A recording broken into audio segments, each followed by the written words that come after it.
Independent supporters frequently ask me two questions about the EU referendum. The first is, how can you support independence and back Scotland's membership of the EU? Well, the answer to that is simple. I believe that independent countries must cooperate to tackle common challenges. Every member of the EU is an independent country working with others for the greater good. The second question is whether a Brexit vote will mean a second independence referendum. Well, here's what the SNP manifesto at the recent election said about that. The Scottish Parliament should have the right to hold another referendum if there is a significant and material change in the circumstances that prevailed in 2014, such as Scotland being taken out of the European Union against our will.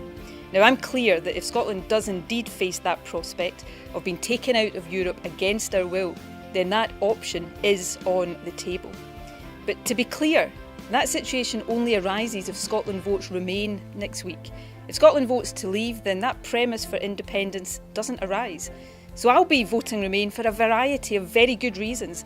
Access to a single market of more than 500 million people, free travel across Europe for all of us, and for the hugely important workers' rights and social protections that being part of the European Union guarantees. But if you're basing your decision on what it means for independence, let me be very, very clear.